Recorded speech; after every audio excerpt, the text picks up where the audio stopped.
Hoje a gente vai entrar um grupo dos versos que é muito bonito. Eu até estava comentando com a Edna.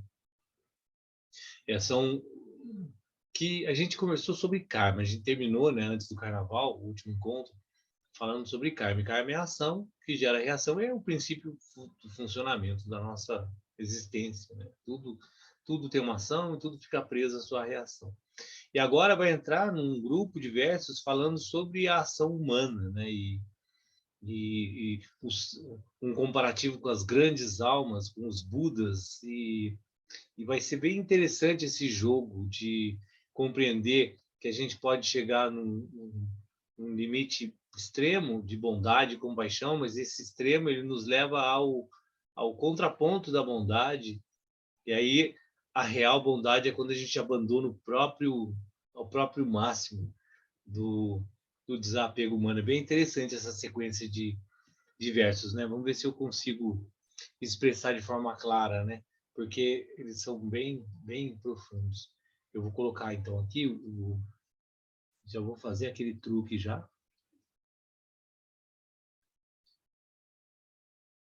Para dar certo.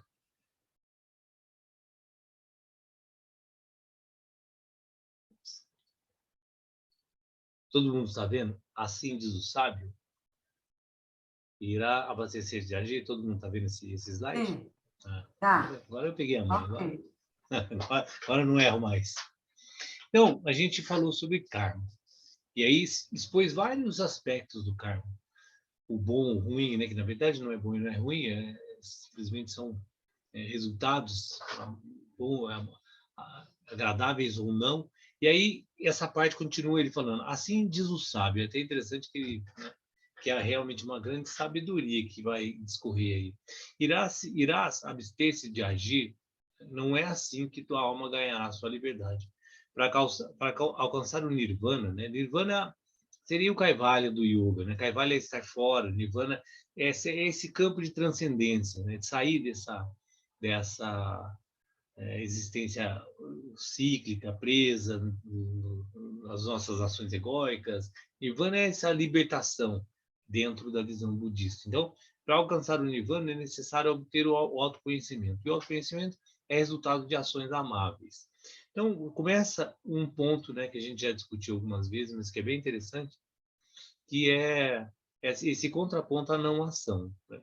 Quando a gente percebe que o aquietamento mental nos dá a grande possibilidade de realização na verdade, né, está oculta pela mente, então vem logo um pensamento de que se eu ficar parado, quieto, conseguir cessar todas essas flutuações, eu alcanço a realidade, não tem então por que eu estar me envolvendo nessa existência tão confusa, tão cheio né, de idealizações.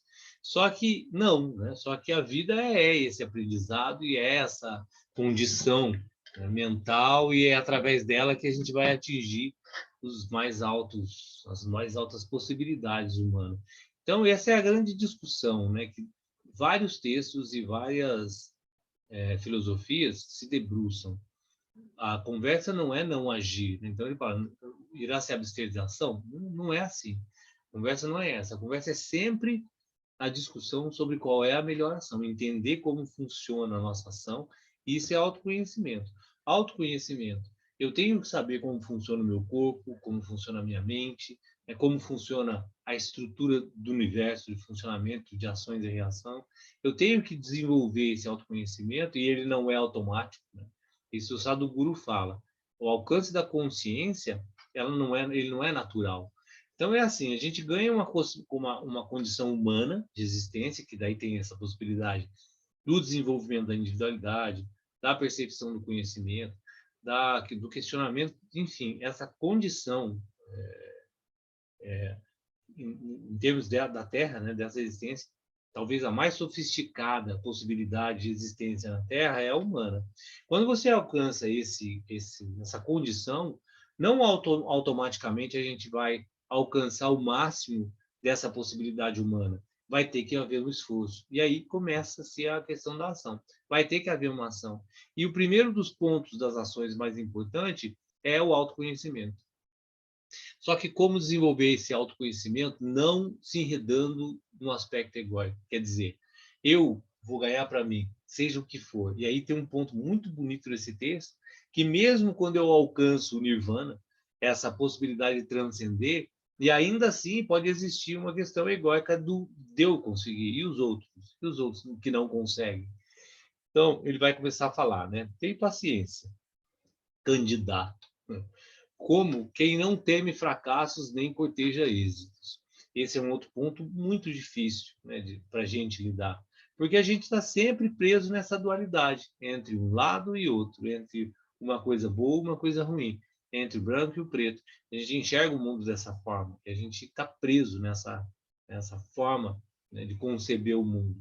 E aí vem aquela questão que culturalmente, milenarmente, a gente vem desenvolvendo nas nossas comunidades, nas nossas culturas, de recusar o fracasso, né? Ninguém quer ser fracassado. Todo fracasso a gente tem medo. A gente não quer de jeito nenhum assumir que existe isso e a gente só quer buscar o êxito, o bom, o lado, né, da alegria, da felicidade. E aí o que acontece? A gente vai pender, né? Está falando agora há pouco, pender um pouco sempre sobre essa dualidade, entendendo que vai ser colocado também de alguma forma nesse texto, que fracasso e êxito é extremamente natural. É a natureza da forma como a gente humano encara o mundo. Em momentos a gente vai ter fracasso, em momentos a gente vai ter êxito. E, inevitavelmente, o mundo é assim. Até eu estava lendo um livro do taoísmo, né, que ele se coloca também da mesma forma.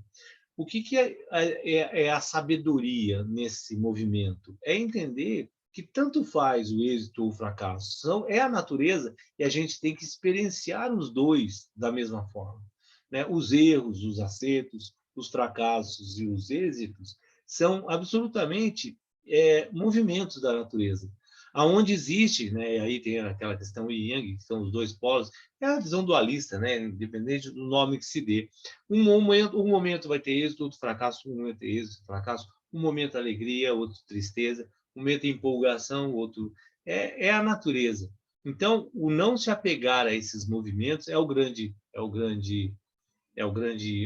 movimento da sabedoria, né? Não temer nem fracasso, nem êxito, nem cortejar, nem ficar muito feliz, nem muito triste. É simplesmente ir experienciando o que a vida, né, da forma como ela nos oferece. E aí ele coloca, fixa o olhar de tua alma, né, na estrela cujo raio és, a flamejante estrela que brilha dentro das obscuras profundezas do ser permanente, dos ilimitados do ignoto, que é o desconhecido. Foca nisso, né? Existe um observador, isso é o tema, né? Até quem está no estudo de sábado aí que a gente começou, né, no Yoga Sutra, exatamente começa nesse ponto, né, do drástico, né, o observador. Para a sua mente, cessa as flutuações, então o seu observador, o observador, a alma, e se encontra na sua natureza verdadeira, né? Swarupa. São os primeiros sutras que a gente começa na caminhada, que é a mesma história sempre, né? Existe algo que experiencia a matéria. A matéria é impermanente. Sofrimento, tristeza, alegria, tudo isso faz parte da impermanência da existência do mundo. Mas existe um observador que experiencia isso. Fixa nisso, né? Que é o que está colocando no texto. Fixa o olhar na alma, na profundeza da existência de algo que é permanente, que é esse ser, que observa isso e que o corpo acaba. Então, tudo que a gente acha enfim, todas as ideias que a gente desenvolve, né, na nossa vida, ela vai estar sempre em constante transformação, constante modificação. Então, não se apega a nada dessas, procura isso, né? Procura se fixar naquilo que observa e não nos movimentos externos, né, no qual estão sendo observados. Aí ele continua: tem perseverança com aquele que tem de persistir eternamente, né?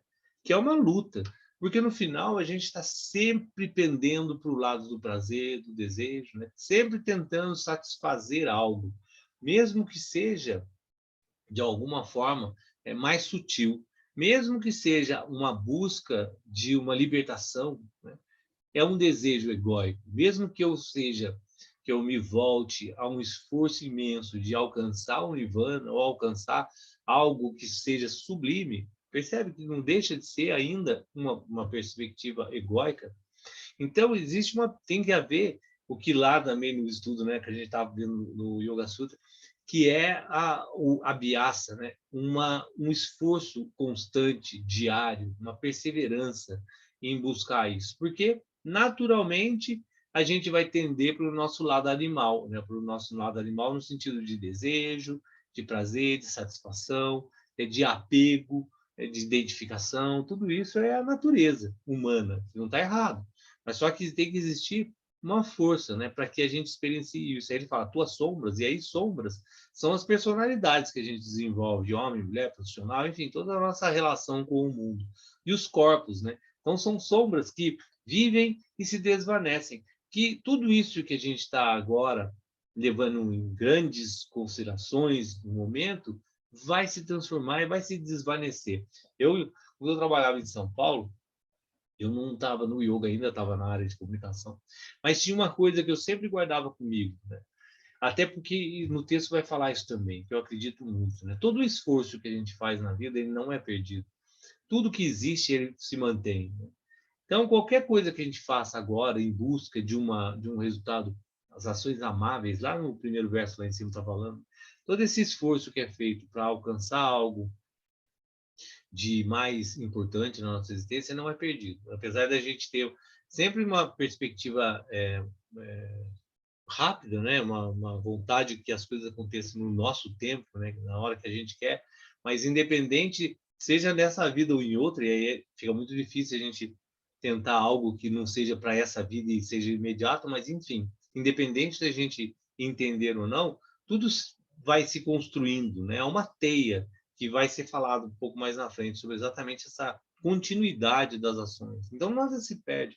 Então, na medida que a gente faz algo, né, aquilo vai se construir. E aí, quando eu trabalhava nesse tempo, que nem estava envolvido em yoga, mas eu acredito que tudo isso que eu vivo é uma construção de vidas, né? Então, não é porque naquele momento eu não estava no yoga que não existiu algo anterior que me foi conduzindo de alguma forma na existência. Eu sempre falava para quando a gente tinha alguns problemas de trabalhava na área de comunicação, de planejamento e marketing, então tinha muito tentar prever o futuro, era a nossa missão, né? Tentar. E aí sempre caía nos problemas de, enfim, inúmeros problemas que tinha nas empresas, etc. E aí uma das coisas que eu sempre comentava, e eu guardo isso, e tem muito a ver hoje com o momento que eu estou vivendo, que é, lembra da sua vida, eu falava isso sempre para alguma pessoa que estava num problema muito sério, lembra da sua vida há 10 anos atrás e tenta lembrar o problema há 10 ou 15 anos, enfim, ou qualquer tempo, mas que seja 15 anos. Pensa 15 anos para trás e foca num problema grave que você estava passando. E aí tenta lembrar como você estava naquele momento. Às vezes totalmente desesperado e, nossa, era o fim do mundo. O que agora significa para você esse fim do mundo? Percebe que muitas das vezes que a gente está desesperado, né, confuso, se você pensar, várias vezes na vida estava desesperado, confuso, tenso e etc. E simplesmente nem lembra mais que isso passou. Por quê? Porque a vida é esse conjunto de impermanências e esse conjunto de sofrimento e alegria, no qual a gente vai experienciando e nem lembra mais que passou. Mas naquele momento era o fim do mundo, era a coisa mais importante que existia na vida e que hoje não faz o menor sentido. Então, o que ele fala, né? Tuas sombras vivem e se desvanecem. Quando a gente amplia um pouco essa percepção, não só de uma vida de 10 anos, mas considerando que a gente tem várias vidas, imagina a quantidade de possibilidades que existiram e se desvaneceram, e que a gente se apegou e sofreu e não sofreu. Então, ele coloca aquilo que em ti viverá para sempre, que é esse observador, aquilo que te conhece, porque esse é o conhecimento, não é da vida fugaz. Ele fala, ó homem, que foi e que é e será, para que a hora nunca soará. Então, é sempre manter, né, o que as grandes almas, os santos, os grandes yogis, conseguem entrar nesse campo, né, que é chamado de Nirvana, de Kaivalya, esse campo seria aí transcende, mas Kaivalya está mais, seria a palavra mais adequada, porque Kaivalya estaria aqui nesse mundo. E aí seria essa qualidade de estar num absoluto estabilidade, observando o mundo, a impermanência do mundo sem apego a ela. Então, né, a continuidade dos versos é que não sei se a gente vai conseguir chegar até onde, bom, enfim. Se quer escolher doce paz e descanso, que é o que todo mundo busca, né? De alguma forma todo mundo quer viver em paz, discípulo, Semeia com sementes do mérito os campos de futuras colheitas. Aceita as dores do nascimento.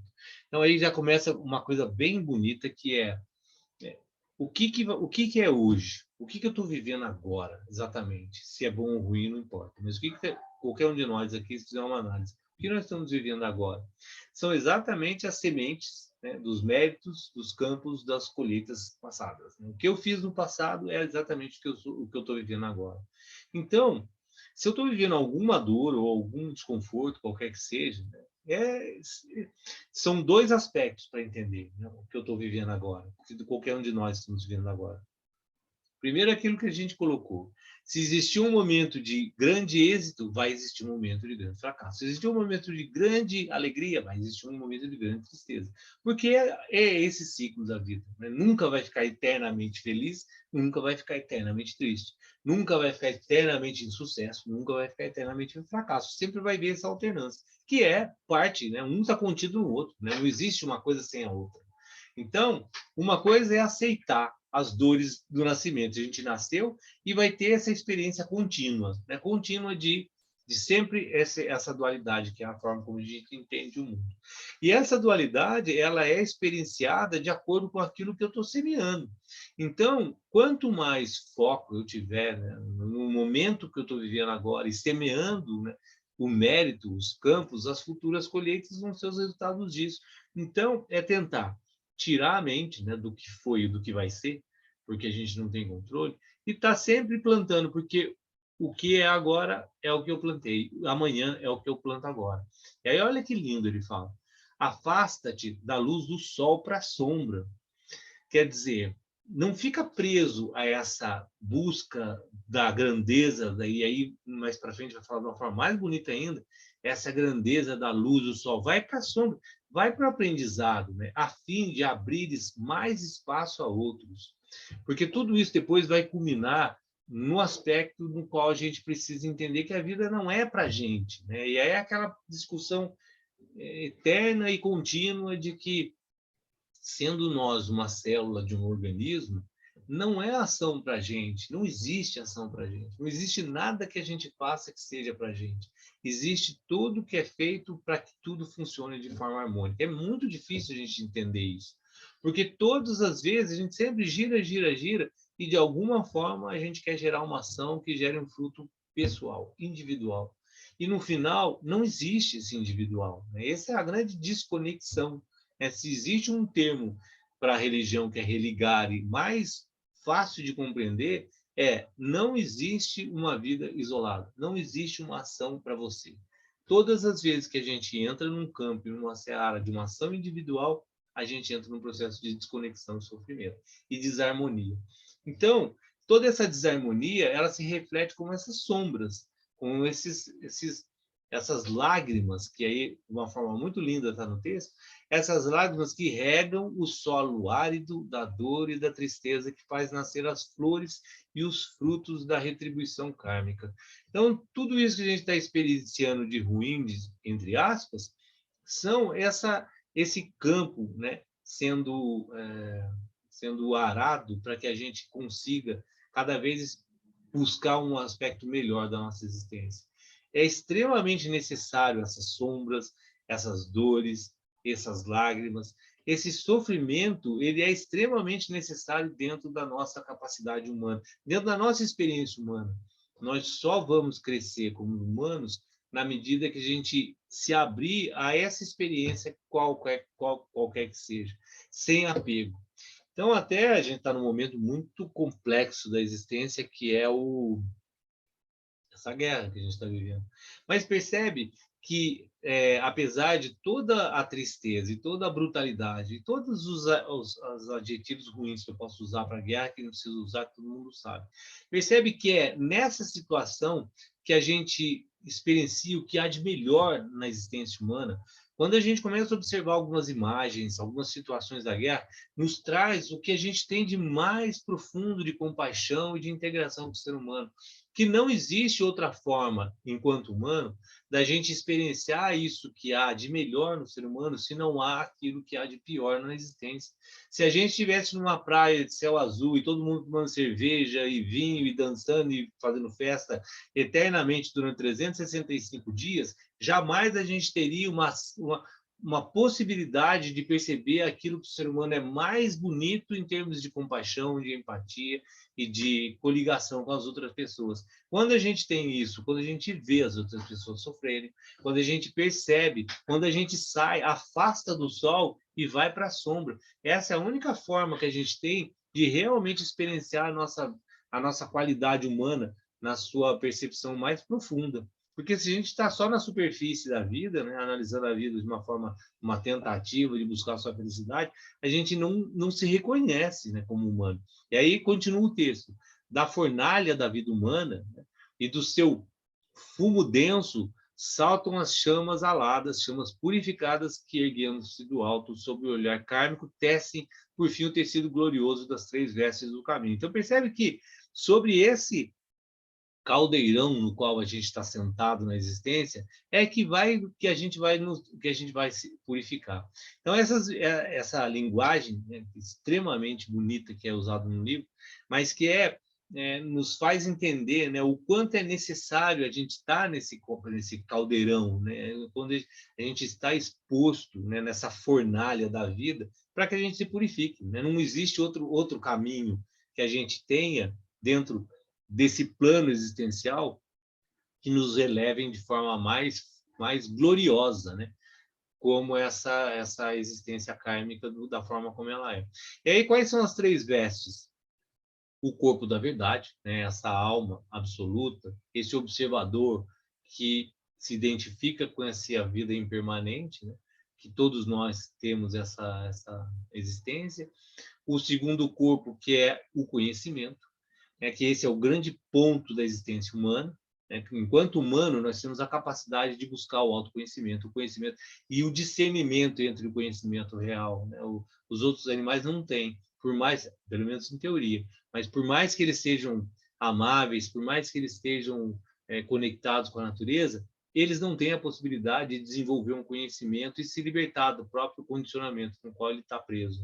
Talvez uma outra existência. Até estava andando com a Rit na aula de quinta à noite, né, que eu vi algum lugar que quando você coloca o cachorro, o gato, né, não é muito comum a gente tá praticando yoga, o cachorro, o gato do lado. Né? E aí quando você pratica yoga, mantra, meditação com os animais do lado, você está ajudando muito eles a saírem dessa condição animal e se tornar humano. Até o Wesley brincou, não sei se isso é bom ou ruim, mas enfim, né, a gente de alguma forma esses animais estão nessa condição, né, de experienciar isso com a gente está ajudando eles a encontrarem uma condição humana, talvez no futuro. E aí a ideia é que quando ele encontra o humano, ele deixa de ser cachorro, deixa de ser qualquer experiência que tenha nessa existência, ele tem essa capacidade do conhecimento. Então, esse é o corpo do conhecimento. Então, toda essa fornalha da vida, né, nos dá, no final, faz como ele coloca no texto, esse tecido glorioso dessas três vestes, que é a gente se reconhecer como observador, como alma, desenvolver a possibilidade do conhecimento, e o terceiro é o corpo da manifestação, né? A gente ter esse equipamento sofisticado, né? No qual às vezes a gente usa de uma forma, mas a gente tem um equipamento absolutamente sofisticado em termos de mente, corpo, uma estrutura de observação do mundo, extremamente é uma dádiva, né? A gente está nessa condição humana. Então, aí o que vai se colocar na frente, que é uma parte muito bacana. O manto sanha, que aqui pode ser lido no sânscrito como sanha ou como saia, sangue, vai ter essas duas formas. É o manto sangue. Sangue significa a aquisição da sabedoria, no qual nos leva utilizando o termo budista, né, nos leva ao nirvana. Nirvana seria a destruição desse ego, da personalidade, né? Sair dessa condição, transcender essa condição humana. Então, essa condição de sabedoria, né, o manto sangue, é verdade, né? Pode adquirir a luz eterna. Então, buscar essa possibilidade, né, de nirvana, nirvana, samadhi, sei lá, qualquer nome que se dê em qualquer tradição que seja, ir para o céu, garante com que destrua essa personalidade individual, egóica, e que a gente atinge, então, essa qualidade máxima. E interrompe, que é o grande ponto, o samsara, né, que é o nascimento e morte, esse ciclo de nascimentos e morte, né, de reencarnação. Na medida que você alcança a grande possibilidade, você interrompe esse processo. Olha que lindo, ele fala, mais Lano, que é discípulo, né? O discípulo. Ele também mata a compaixão, porque a gente sai desse plano, a gente abandona essa condição humana. Então não existe mais compaixão, não existe mais essa visão do outro, porque se funde a uma coisa só. E aí, assim, os Budas perfeitos, que dominam a glória, né, dessa possibilidade da realidade, já não pode mais ajudar a salvação humana, já não pode mais ajudar o outro. Olha que lindo. Então, mesmo quando a gente alcança, e esse é o voto do Bodhisattva. O Bodhisattva, no budismo, seriam os santos, né? E o voto do Bodhisattva é: eu não deixarei a minha reencarnação, não é exatamente dessa forma, mas enfim, o contexto é esse. Não deixarei essa reencarnação enquanto houver um ser sofrendo nessa terra. Então, qual é a ideia aí que está sendo passada, que é muito budista e que é bem bonito, né? Que na medida que você busca o nirvana, o céu ou qualquer caminho de elevação possível, na hora que você alcança esse caminho, você abandonou os outros. Você alcançou, mas os outros não. E aí vem, será que os eus serão sacrificados pelo eu e a humanidade pelo bem-estar de alguns? E aí ele continua, deve saber, ó iniciante, que esse é o caminho aberto, o caminho da bem-aventurança egoísta, rejeitados pelos bodhisattvas do coração secreto, os Budas da compaixão.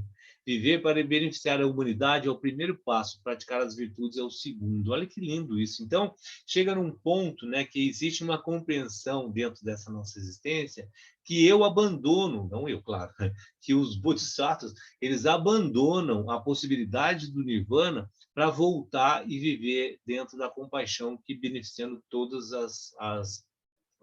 as existências, né? Todos os seres sencientes, que é muito usado também no budismo. A gente já viu isso, né? Quais são as 6 virtudes? Né? As virtudes é generosidade, doação, moralidade, conduta apropriada, paciência, tolerância, aceitação, energia, vigor, esforço e coragem. Olha que bacana, porque na medida que eu preciso desenvolver moralidade, coisas naturais, né? Condição apropriada, generosidade, doação, eu preciso ter energia. É aquele ponto, sempre que eu comento, né, do yoga e as suas ferramentas, né? Quando a gente está fazendo um asana, quando a gente está fazendo uma série qualquer que seja, por exemplo, amanhã a gente vai trabalhar muito a questão ponto do umbigo, que é ponto essencial de energia humana, né? Quando a gente está trabalhando essas práticas, o que se busca, né? Não é simplesmente um exercício físico, mas é buscar vigor, energia, porque é esse o equipamento que eu tenho, ele precisa funcionar bem. Então, eu desenvolvo isso, aí o pranayama vai trabalhar a mente. Então, percebe que essas ferramentas, elas são absolutamente conectadas, né, dentro desse caminho, porque eu preciso potencializar o máximo possível essa capacidade de observação do mundo de forma consciente, né? E aí meditação, concentração e sabedoria, pragya, né, o conhecimento verdadeiro, a sabedoria transcendente, fazem parte desse conjunto de virtudes. Virtude sempre normalmente é atribuído às ações da nossa existência. O que eu tenho que fazer, né? Quais são, sempre colocado virtudes nesse sentido. Qual é o que eu tenho que fazer na minha caminhada? Eu estou aqui no mundo, o que eu tenho que fazer? Quais são as minhas ações, né? Então, são sempre ligadas a palavra virtudes a esse conjunto de ações no qual a gente está experienciando nessa vida. Essas são as 6 principais. Não sei se vocês lembram, mas a gente já viu isso, né? Depois tem mais 4 complementar, mas que não vem agora ao caso. Então, o que ele fala? Ao invés de você, né, ao invés dos bodhisattvas buscarem o máximo que é o nirvana, ainda assim eles voltam, né, e praticam as 6 virtudes. O primeiro passo é beneficiar a toda a humanidade. E aí, beneficiar a toda a humanidade, que é o primeiro passo, depois praticar as virtudes, são as ações que, né, que levam a isso, é sempre bacana entender a perspectiva de um corpo humano como o universo. Eu usei isso sábado, uso sempre, que eu acho que é a forma mais fácil. Se eu encontrar outra, eu troco um pouco, mas eu sempre uso essa, que eu acho que é a mais fácil. Né? A célula do corpo, o fígado, o rim, o coração, qualquer órgão do corpo, né, é parte do corpo. Então, o que o rim beneficia? Não é ele. Ele não faz uma ação de filtragem porque ele é o cara e porque ele merece todas as virtudes e todos os êxitos porque ele filtra o sangue. Ele filtra para o corpo. O coração bombeia o sangue para o corpo. O cérebro emite toda a sua função neurológica, etc., para o corpo. É o corpo, não é o cérebro, não é o rim, não é a célula, não é o sistema imunológico, não é a unha, não é o dedo, é o corpo. Esse é o ponto. Para qual é a nossa ação? É para o organismo no qual a gente faz parte, que a humanidade representa esse grande aspecto, né, de relação. Nós fazemos as coisas para que tudo funcione. Não é para mim, não é sozinho. A ação não é minha. Esse é o ponto fundamental que a gente deve sempre refletir muito. Né? Eu não faço para mim. Eu não faço porque eu acho porque deve ser. Eu faço aquilo que tem que ser feito para que tudo funcione de uma forma harmônica e equânime. Esse é o primeiro passo. O segundo é como eu faço isso? Através de generosidade, moralidade, conduta, etc, etc. São as virtudes, são as ações. Mas o primeiro passo é viver para beneficiar a humanidade. Até os grandes almas abandonam a possibilidade de transcender para ficar aqui nos ajudando. Alguém quer fazer algum comentário? Fique à vontade. Eu acho tão bonita essa parte do texto aí, aí se alguém quiser fazer alguma coisa, para não ficar também sendo muito extenso. Você estava falando, Danilo, eu estava me lembrando de uma dessas muitas entrevistas aí da guerra, né? De um casal que saiu de lá e foi para a Polônia, e foi para um outro país, e depois veio para o Brasil.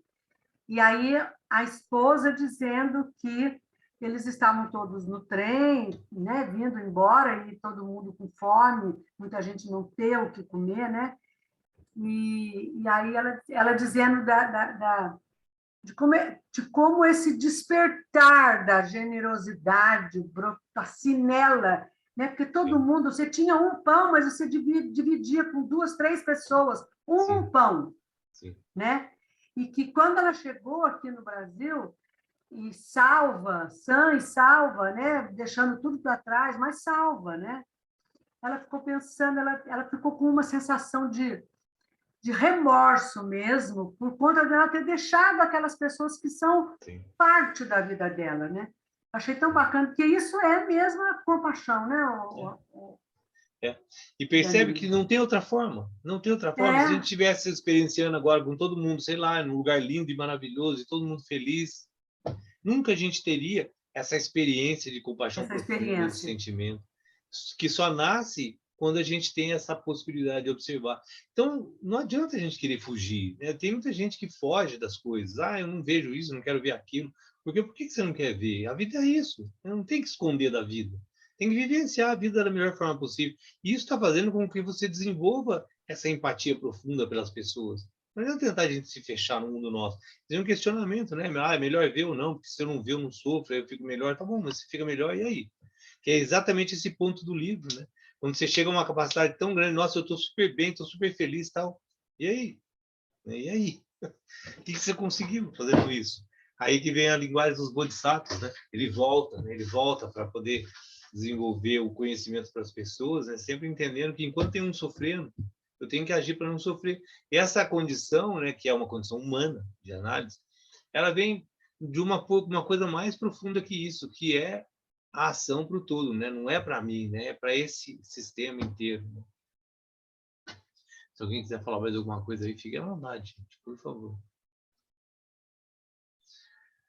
Se não, o que ele coloca a seguir, né?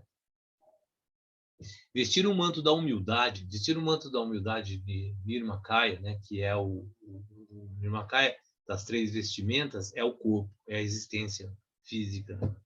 É renunciar à bem-aventurança eterna do eu, para ajudar na salvação do homem. Então, percebe que esse é o ponto, né, das grandes almas, quando chegam os grandes yogis, os grandes santos, todos os seres que alcançaram um nível muito mais alto de compreensão. Eles vestem, não importa se ele é uma questão muito levada também nas tradições, a questão dos poderes. Porque quando você domina o aspecto mental, né, o autoconhecimento, quando você domina o seu corpo, você consegue atingir o que é chamado de siddhis, né, os poderes, que são manipulações de coisas. Mesmo isso, né, desfaz tudo isso, que isso não é importante. Veste o manto da humildade, renuncia a tudo e ajuda as outras pessoas a chegarem, né, no mesmo estágio. Eu acho que esse é o grande ponto, né? Se a gente conseguiu dar um passo na escada, e aí volta a guerra. Então, um monte de gente sofrendo, e a Curi colocou muito bem, né? Da pessoa saiu e fica com remorso. Por quê? Porque a vontade é voltar. Se eu subir um degrau, fazer com que todos subam esse degrau também. Se eu conseguir sair daquele lugar, tira todo mundo. Enfim, né? Fazer essa salvação, né? Entre aspas, das pessoas. Então, alcançar a bem-aventurança no Nirvana e renunciar a ela é o passo supremo, o mais alto no caminho da renúncia. Percebe que lindo? Você alcançar um nível mais alto de qualquer coisa que seja, em termos de consciência, é renunciar a isso. No final, eu alcancei, mas renuncia e volta para poder fazer com que as outras pessoas consigam também chegar num nível mais bonito de consciência. Esse é o maior passo, esse é o mais alto grau de renúncia. Aí ele fala assim, sabe ao discípulo, essa é a senda secreta. Esse é o que é colocado como a doutrina do coração. A escolhida pelos Budas de perfeição. Sacrificam o eu aos eus mais fracos. Então é sempre essa visão de que no final é o grande caminho que a gente deve conquistar na nossa busca, né, como ser humano, tentando ser o melhor possível, é essa compreensão profunda, né, do sacrifício pelos outros, né, que todas as tradições, de certa forma, vão colocar isso, que na tradição cristã ela é colocada de uma forma muito explícita dentro do sacrifício do Cristo na cruz, toda a, a, a linguagem desenvolvida, né, da vida de Cristo se fundamenta muito nesse aspecto de sacrifício. Porque, às vezes, né, é mais fácil, como a gente está falando agora da guerra ou da próprio sofrimento de Cristo, é muito mais fácil a gente entender esse espírito de compaixão através de uma linguagem muito incisiva, que é o sofrimento e o sacrifício, do que de uma forma mais leve. Mas daí ele coloca no verso 147 uma coisa bem interessante que contrapõe a tudo isso que foi falado, porque traz isso para uma realidade mais nossa, né, em si.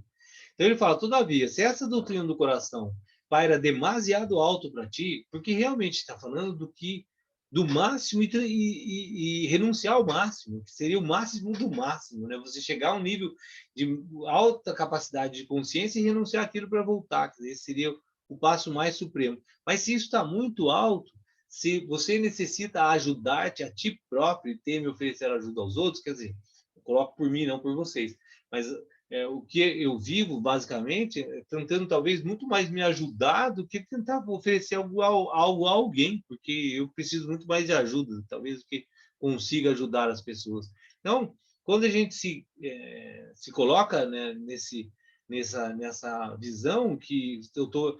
você olha um texto, mas está muito distante de mim, né? Eu mal consegui me ajudar, como é que eu consigo chegar a uma consciência elevada e renunciar à consciência se eu não conseguir nem sair de mim, dos meus problemas básicos, né? Então ele coloca exatamente esse contraponto agora. Então, ó tu de coração tímido, acautela-te em tempo, contenta-te com a lei da doutrina do olho. Então é bem bacana que isso está no Gita também. Quando a gente depara-se com uma condição, né, no qual a gente se vê muito diferente, muito distante da possibilidade que a gente está de alcançar aquilo, o que a gente faz? Recolhe-se a nossa condição, é simples, né? Não tem que sofrer, não tem que fazer nada espetacular, simplesmente se adapta à nossa realidade no qual a gente está vivendo e espera que no yoga é chamado de santosha, né, com aceitação, com tolerância, com paciência. E aí, né, ele fala assim, pois se a senda secreta não é acessível hoje, estará ao seu alcance amanhã. Esse amanhã é outras vidas, não é amanhã nossa perspectiva de tempo. Mas, enfim, se eu não consigo isso agora, em algum momento lá na frente eu vou conseguir. Então, o que eu tenho que fazer? Né? Aprende que... Aí vai aquele ponto que a gente falou no começo. Aprende que nenhum esforço, por mínimo que seja, tanto na direção certa como na errada, isso é um ponto fundamental, isso não é gratuito na nossa existência, vai ter que haver um esforço, porque se a gente não se esforçar, a gente vai para o caminho onde a gente está gerando as ações.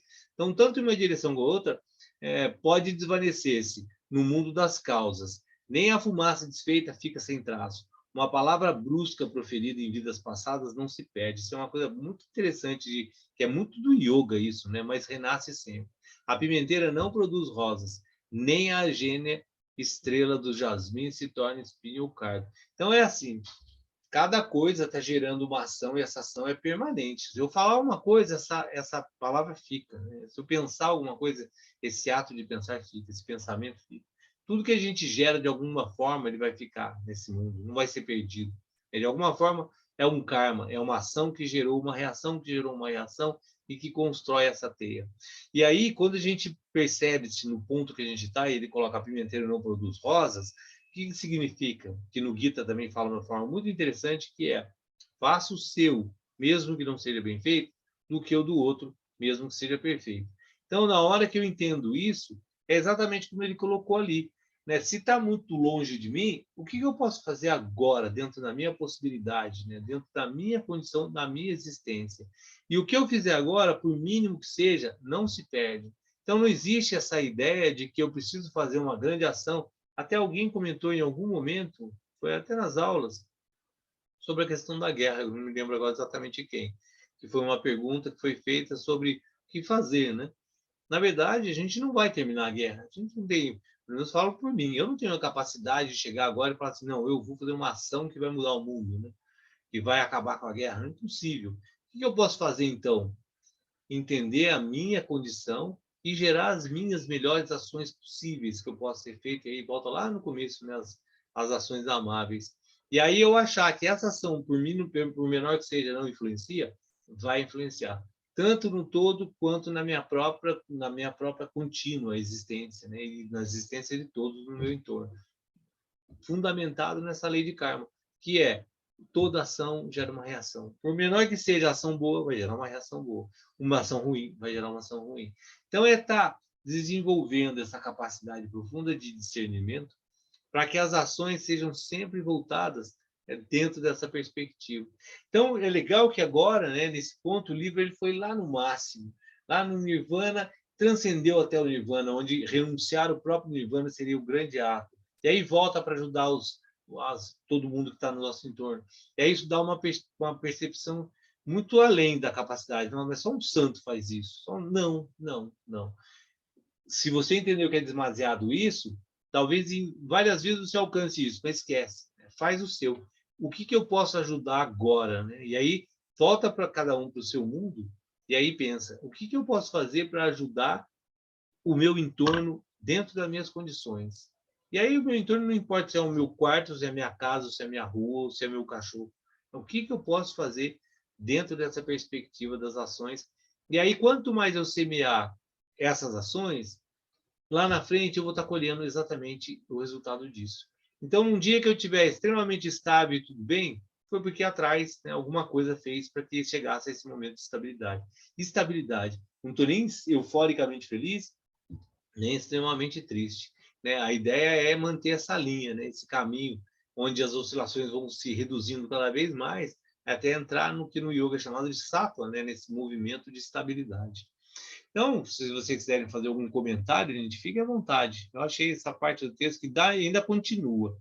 Eu vou parar aqui, porque como já são 8 minutos, acho que é bacana se vocês quiserem fazer algum comentário.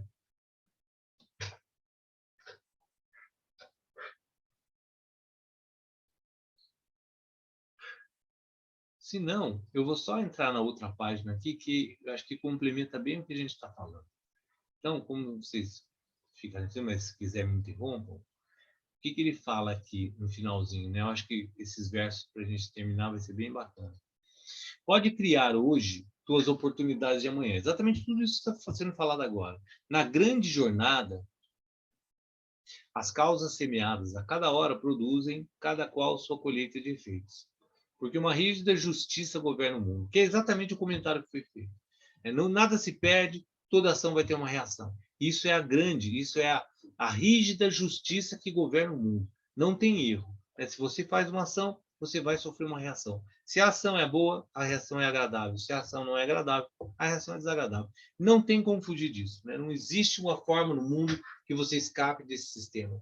Então, cria hoje as oportunidades de amanhã, nessa grande jornada. Semeia a cada momento que é produzida e vai gerar um efeito na frente. Com o potente impulso da ação infalível, ela traz aos mortais vida de felicidade e aflições, que são a progenie karma de todos os seus anteriores pensamentos e atos. Percebe que é a fórmula. Nesse momento do livro, ele traz uma análise profunda sobre as ações, sobre os santos, sobre as grandes ações, as melhores, e faz uma análise concreta do que é a nossa existência, de uma forma simples e fria, que é, com o potente impulso da ação infalível, sempre assim, colocando de uma forma muito extremamente clara, um professor meu que falava uma frase: o karma é implacável, e realmente é, né?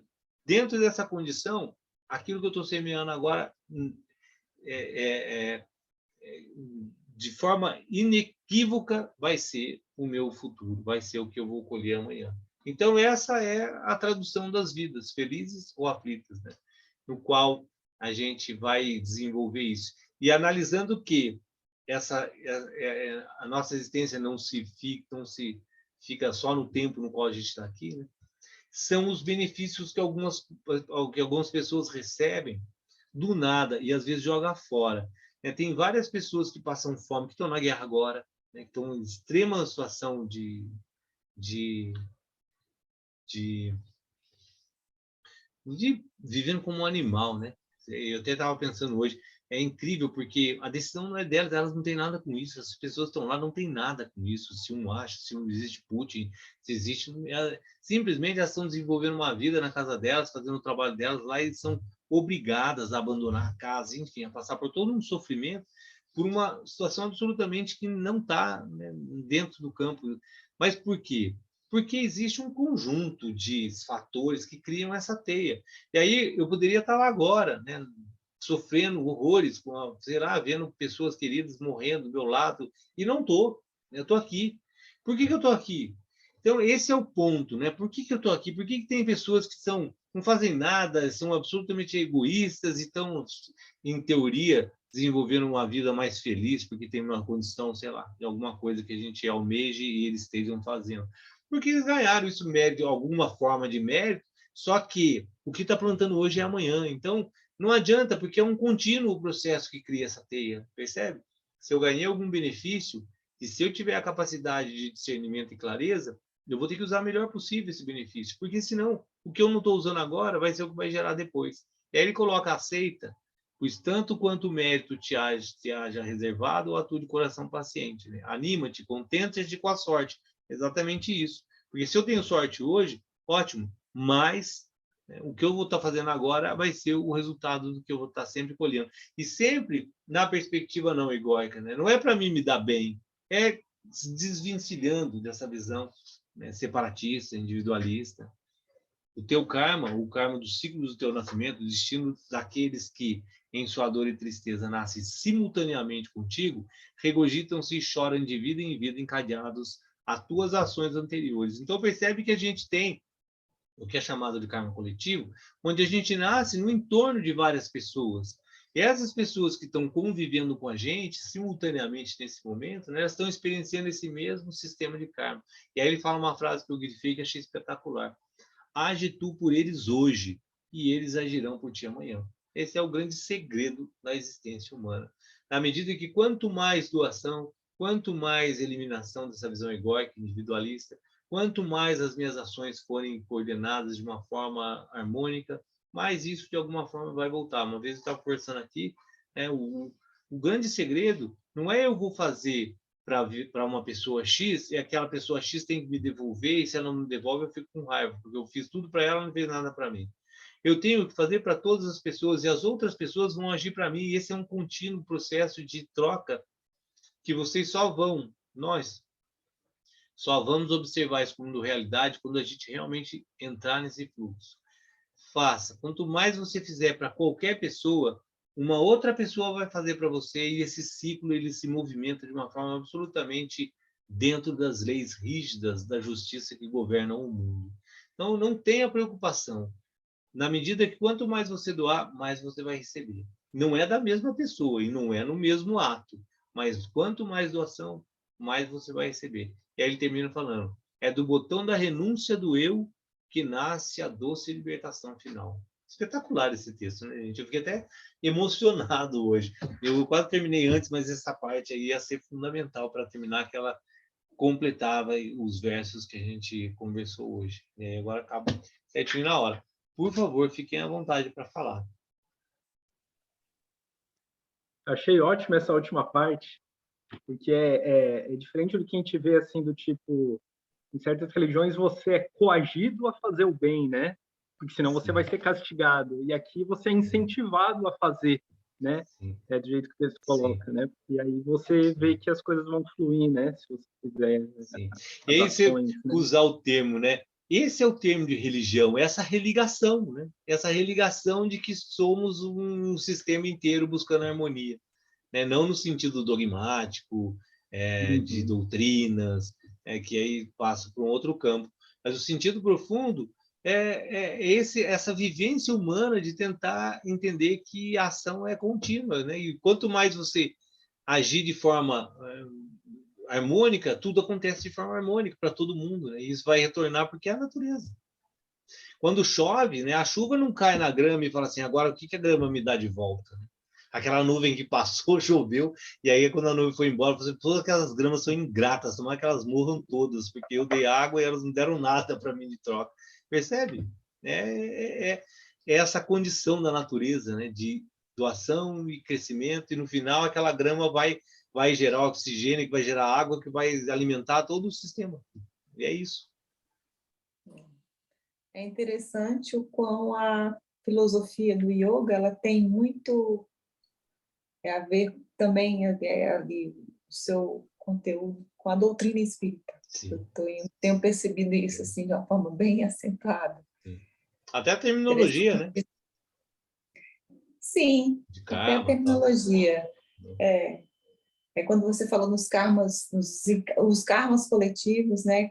Tem ali o poder de atração, né? Sim. E os desencarnos coletivos, mas eu não vou entrar no mérito aqui, porque senão a gente vai... Sim. Mas é interessante, quanto tem uma afinidade. Mas é muito bonita essa parte, né? Bom, se bem que esse livro inteiro é bonito, Isso. mas especificamente esse grupo, Sim. até comentei com você antes, né? Que é muito uma profunda reflexão sobre as nossas ações, né? Sim. Os nossos Quando sofrimentos. você fala que fazer algo pelo outro sem esperar nada em troca, né? E isso de uma forma é ali todo um desapego e uma renúncia, né? Sim. Lembrei da passagem de Cristo quando ele fala que quando você fizer algo por alguém, né? Pelo meu irmão, você estará fazendo por mim, né? Então Sim. todo o seu ato de bondade, Sim. de caridade, tudo que você fizer aos meus pequeninos é a mim que você estará fazendo. Exatamente. Né? Exatamente. Que no final, a gente, como humanos, né? Como é que a gente entende isso? De uma forma, como é que eu me dou bem nessa história, né? Então, quando a gente pensa que de alguma forma a minha vida pode ser melhor eu fazendo isso, então eu acabo fazendo. Mas tudo bem, né? Tudo bem. Se é esse o nível de entendimento, melhor do que fazer bobagem desarmônica. Então, que é o que se estimula muito, né? Então, na própria tradição espírita, né? Que um dos pontos fundamentais é a caridade, né? Então, faz caridade, independente se você entendeu ou não, se você está usando aquilo para você, mas enfim, faça. Sim, Na faça. ignorância ou não, faça, né? Faça.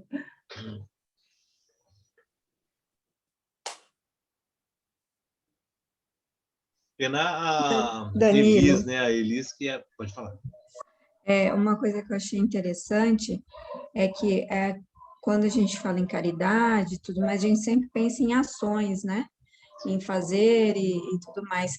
E aí foi mostrado que quando você atinge uma inteligência ou um sentimento supremo e você se volta, né, se rebaixa, entre aspas, para melhorar as condições das pessoas que não têm, me veio muito à cabeça, assim, de ter paciência com as pessoas que não estão no mesmo preparo espiritual, no mesma inteligência emocional, talvez, sim. do que você. Então, você tem que conviver e aceitar aquela pessoa, né?